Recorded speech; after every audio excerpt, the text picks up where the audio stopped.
So what you are seeing on your screen right now is the top 20 teams for prize money in the second quarter of 2017. Now this is only really for teams that are relevant to the tier 1 pro scene, so a team like the Chiefs from Australia I haven't really calculated here, primarily because number one, they wouldn't make enough money to be in the top 20 for Q2 anyway. Secondly, they don't play against teams like FaZe or G2 or Astralis or even a team like NIP that is in the tier 1 and tier 2 pro scene and that attends LANs often enough to really be relevant. And the last reason is I've calculated a lot of teams, but they didn't even make it on here. So there are teams that I've calculated such as Epsilon and Vega Squadron or Heroic or LDLC and Flipside. And just in the interest of time, I mean, there's going to be some teams that I can't sit down and calculate. I don't have that kind of time. I'm a uni student, I work, I do other stuff. So, you know, I just kind of want some time to chill and I just make these videos for fun. Now, this should be very, very close to the top 20 list of teams for prize money for Q2 of 2017. But if I missed a team, you know, I'm really sorry about that. I'll try and do better next time. Leave a comment for maybe a team that I should investigate and I'll update this list if I'm wrong. Now, furthermore, the majority of players in my lists carry the prize money for the teams, kind of like how the majority of players hold their major spot. I do this for simplicity's sake, and let's be honest, the majority of the team earned that prize money, so that's why some of these teams might have different prize money if you've calculated different. I don't consider the organization the team, I consider the players. And with that out of the way, I've put the chart at the beginning of the video since some people complained that I stretch out the video to be too long, so thanks for that feedback, guys. Leave some more feedback in the comments. Also, the content in this video is in written form. I've linked to the medium.com article in the description, so if you prefer that format, it's there too. And honestly, I've compiled all the data, so before you leave, I'd appreciate if you hit the like button and subscribe to the channel, as I'm going to do some numbers for the third quarter of the year after September is over with, and I'm also going to update the list at the end of the year and tell you who's the biggest earner for prize money in the entire year. Plus, this is optional, but I do have a Patreon, it's in the description, so if you'd like to support more content like this from me, there's that avenue. It allows me to stay motivated and it gives me the time and the funds to basically calculate this, and you know, maybe I can then calculate some more teams because I have the time and money to do it. Anyway, thanks for watching, and time to move on to the top 10 teams and some statistics and some extra stuff about each team, but you can leave the video right now if you like, or you can stay around for the extra stuff. So coming in at number 10 is Fnatic, and Fnatic have had a tough year, and even though this roster, you know, died out, I guess, the mainstays of Crims, Flusher, and JW have allowed the roster to remain successful after rejoining from Godsend. Now, Q2 was really the beginning of the end for this once dominant roster of 2014, with their best placing coming from DreamHack Summer 2017, where they placed second and raked in $20,000. Now, their biggest monetary gain for this entire quarter was placing 7th to 8th at ESL Pro League Season 5 Finals, where they gained $40,000. But this was a far cry from 2014 and 2015, where the team managed to consistently place top 4 at LANs and pretty much win almost every LAN at the end of 2014. Now, either way, they've managed to place in the top 10 teams in terms of prize money, and you know, they're $15,000 ahead of Gambit, who placed 11th. Just scraping past Fnatic for 9th place is the Immortals, and they began their rise to stardom in what would eventually lead to their second placing at the Major in Q3 of 2017. But as we know, in that same quarter, the team may have died out after KNG ended up having a bit of a falling out. But yeah, it started all right here in Q2. This is where this team started to really become a force. And ever since they benched, you know, FNX in favor of KNG, the team did start to become much more consistent. They ended up having a second placing at DreamHack Austin 2017, which net them $20,000. They had another second placing at the America's Minor Championship Krakow with $15,000, and a third to fourth placing at DreamHack Summer 2017 for another $10,000. So from this, it was clear that the team was progressing and becoming much more consistent and far more deadly thanks to the power of KNG. Now, all those results would not compare though to their lackluster showing within the ESL Pro League Season 5 finals, where they managed to finish 9th to 11th place, but they did score $35,000, which was their largest amount of prize money until the major in Krakow in Q3 2017. Team Liquid comes in at number 8, and I bet you weren't expecting Liquid to place so high. I really didn't either. Now, I had to go back and check these numbers, but sure enough, they are indeed correct. Now, they started off with a pretty dismal placing in Q2 2017 with 5th to 6th at CS Summit, losing to Optic Gaming. Then they ended up placing 7th to 8th at DreamHack Austin 2017, and then 5th to 8th at the Subaru Invitational 2017, which was an online tournament. Now, things were looking pretty dicey for the once major finalists in 2016. However, things picked up for them with a stunning out-of-place performance at the ESL Pro League Season 5 finals, where they managed to place top 4, which net them a total of 52.9% of their prize money for this quarter all in one go.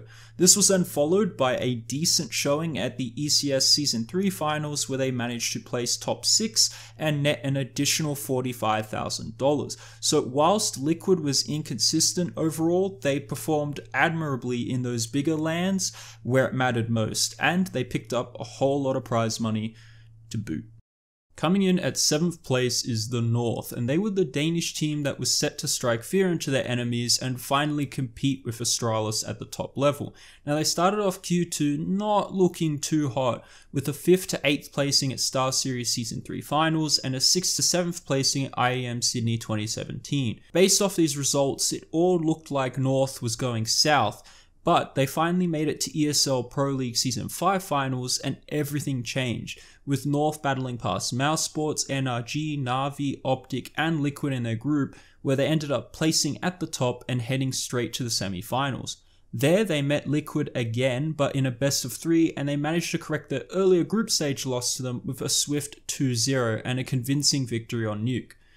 Finally, in the final, they met the new French super team G2, of which they famously have a rivalry, where North ended up conceding and losing. However, one man's loss is another man's gain, and with that placing at the final, they ended up getting $100,000, which gave them 87.1% of their prize money for the entire second quarter with this one placing. Amazingly though, this one placing projected them all the way to 7th place, and without it, they may have not even made it into the top 20 for the quarter in terms of prize money. Coming in at number 6 is Optic Gaming. Now, when you think of top 6 teams, you don't really think of Optic, and you shouldn't. Yet somehow in Q2, they raked in a truckload of paper. Now, sadly, with Rush, Tarek, and Nafly and Hazed all leaving the team, we'll never see a continuation of this once great North American roster.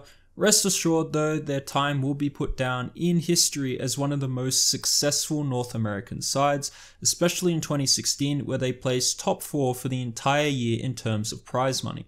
Either way, this team was beginning to lose its freshness, with a 3rd placing at CS Summit hitting them $19,500 and a 3rd to 4th placing at IEM Sydney 2017 netting an additional $20,000, with ESL Pro League Season 5 finals giving him their largest take of $40,000 for a 7th to 8th placing, and ECS Season 3 finals pushing another $35,000 their way.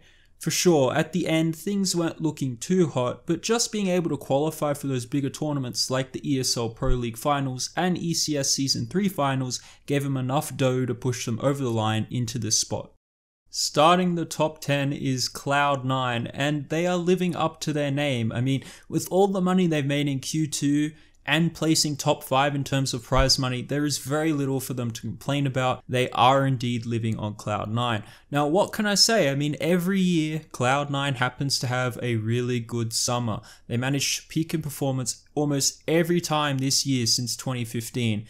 And while Shroud and Nothing have left the team for Q3 2017, I still have high hopes for this, roster with the likes of Skadoodle, Stewie, and Automatic. And seeing as they managed to pick up 2 players from the former Optic squad, these being Tarek and Rush, who placed just below them in terms of prize money, let's just hope next year's, Cloud9 can have a really good summer and get in the top 3. Now, mainly Cloud9 is here because they place 4th to 6th at most tournaments within the second quarter.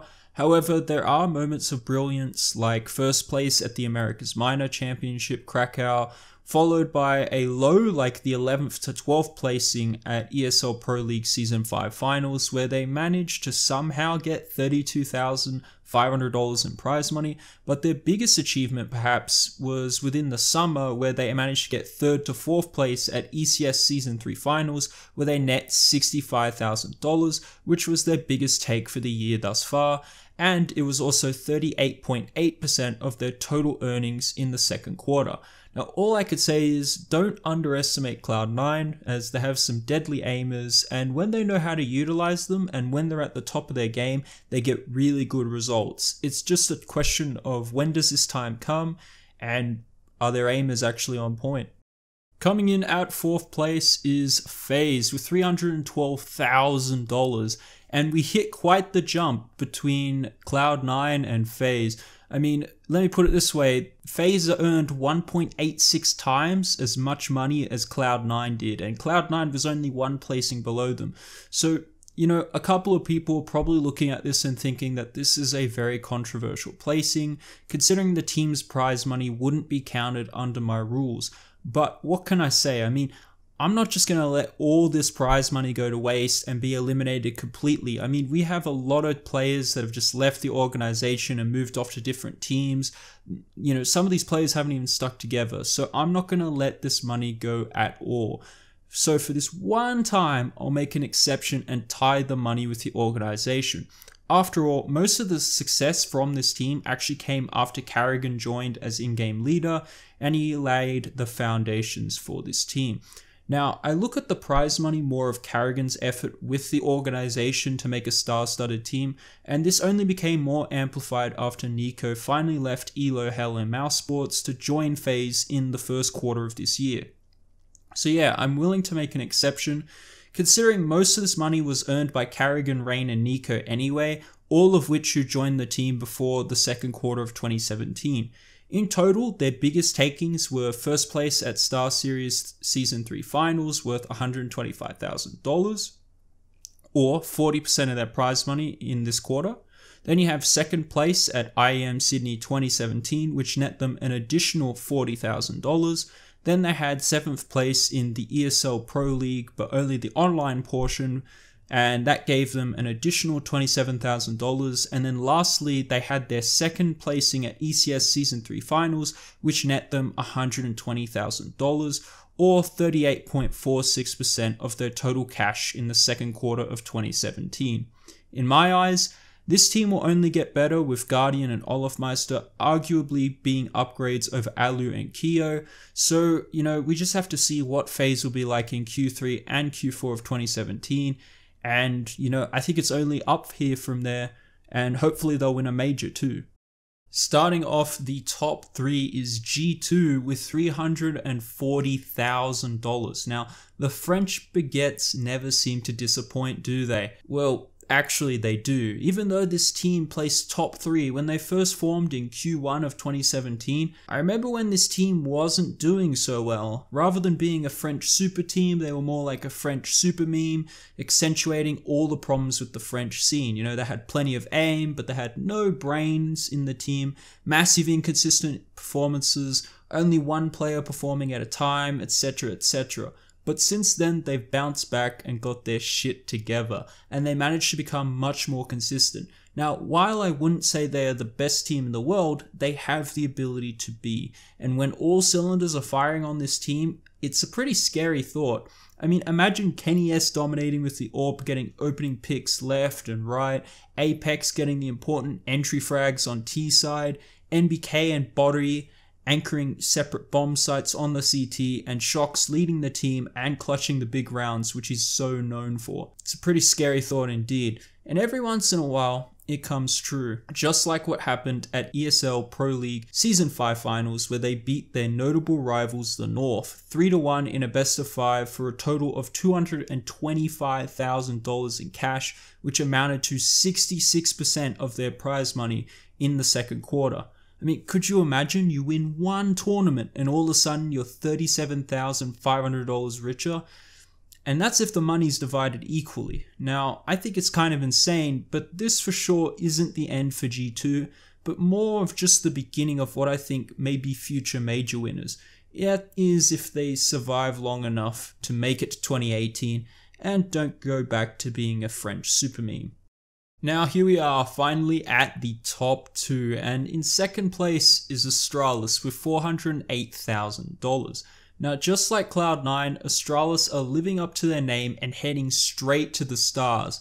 Now honestly, I have to disclose, I fanboy this team and I've always liked the triple threat of Device, Dupree and Xyp9x, and when they won the major earlier this year, it was for me and probably for the team like a great load had been lifted and they finally managed to achieve their dream. Now either way, the success never ended in Q1 2017 it seems, and Astralis managed to rake in $408,000.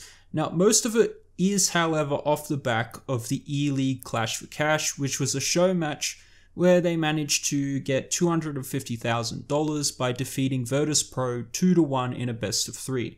So yeah, it's kinda cheap to get 61.27% of your prize money for this quarter just by beating an underperforming Virtus.pro in a show match, but the team has had some good results considering that. Now, such as the second place at the Star Series Season 3 Finals, which gave the team $50,000 where they lost to FaZe, and third to fourth place at ECS Season 3 Finals, which net them an additional $65,000. From this, it's clear to see that Astralis are still a pretty deadly and consistent team with plenty of gas left in the tank, and at the very least, they are almost guaranteed to make out of the groups in a tournament. The problem was they just don't attend enough tournaments to really make a lot of cash. And I guess that's what we can really hope for in Q3 and Q4, that maybe they get the majority of their prize money from more real tournaments rather than just show matches, but since this is just a one-off thing, I'm not too worried about it. Furthermore, I think the E-League Clash for Cash kinda outlines that while prize money can be a metric of which to assess success, it doesn't tell the whole story, because there are times where teams win no money from events, but they place really high, and then there's other events where you can place low and get a lot of money. It just means that, you know, if you have a very overinflated prize pool with no stacked teams, it can sometimes skew the results. So I personally think of prize money as a good metric, but it needs to be used in addition with statistics and with some context as to how the money was gained for it to be really useful. Last but not least is SK Gaming, who is the best earning team for prize money this quarter with $534,750, and it seems the best team of 2016 continues their dominance, success and prowess within the CSGO scene by topping Q2 of 2017 overall with the most prize money. What can I say? I mean, SK topped 2016 with $1.7 million of total prize money for that year, and in Q1 of 2017 they finished 5th for prize money with $174,000, but they bounced back to form as expected, managing 4 first placings in Q2 2017 alone. Now that's Fnatic 2014 levels of dominance. Now it all started for SK with CS Summit, where they finished first and gained $63,750. Then they finished first at IEM Sydney 2017 and net an additional $100,000.